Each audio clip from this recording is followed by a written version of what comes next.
Oh, we got water. What was that? I think that's an old pipe. We're good. Yeah, I saw water like shooting out. I'm like, oh no, our dam is gone.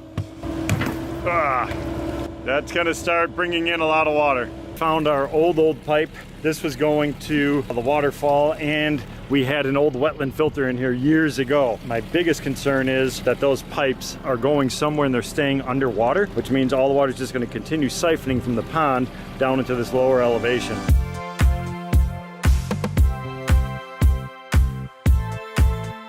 All right, all that water is stabilized. We pulled out our dam, and now we're gonna bust through that last little bit. So he's already dug a bunch of it out. Now we're just gonna knock that section out right in between. Remember, when we first started the project, he dug a deep trench way over there. So now we're basically gonna come through and open all that stuff up. All right, there's our 15-inch suction line is going in place. This connection's gonna have to be made underwater. They're gonna slide it out, and then they're gonna make an underwater connection over here. So it's gonna kind of be feeling around a little bit. It's a little bit deep, but it's the only way to do it. How you doing over there, Aiden? You got water inside the waders at this point. Nice. All right, it's underwater. The pipe is in place. Now he's going through and he's tightening up the screws on the stainless steel clamps that are going to put it on compression. Once that's all in place, we have a couple more bags of the crushed stone. We're going to put a jacket of that all the way around it. What that will do is the bottom of the excavation is kind of up and down, up and down. We have a minimum depth of 42 inches on the bottom, but there are pockets that are well over 4 feet. Our pipe is basically bridging across the uneven bottom. Once we put that gravel in place, that'll fill in some of those voids and cavities. Then we can put the rest of the soil on top, and it will prevent anything from pushing or pulling on that intake pipe. So that's one of the most important components of this installation.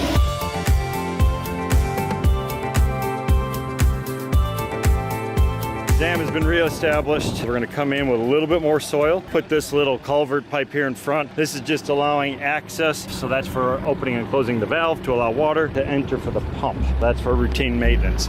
So everything is completed. Done some erosion blanket. We also just seeded everything, so we have to finish this section here. We're dumping in water right here, and it literally is coming right around here to the intake. So it's going to circulate this one area, definitely help with overall dissolved oxygen.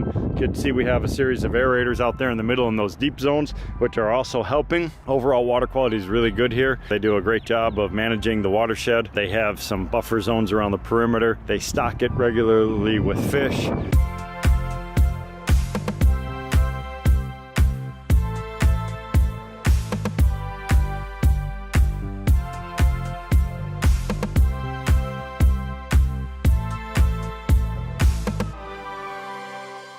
Project is complete, power is in place, waterfalls are operational, waiting for the erosion blanket to take off, get some plant material in here.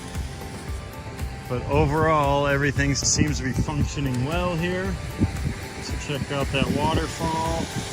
There it is. So that's what that high horsepower pump is powering right now. And the main thing is we wanted to see it from their office space. So goal has been achieved. All right, I hope you enjoyed this project. A little bit unique. Working on natural ponds is a lot of fun. Stormwater systems. I love kind of some of those challenges, coming in with cranes and big pumping systems and all that fun stuff. But this is what I do it for. I just love the look of it, as well as I know the fishing and everything in this pond is doing phenomenal because of all the work that we've done here. All right, we'll see you on the next project. Thanks for following.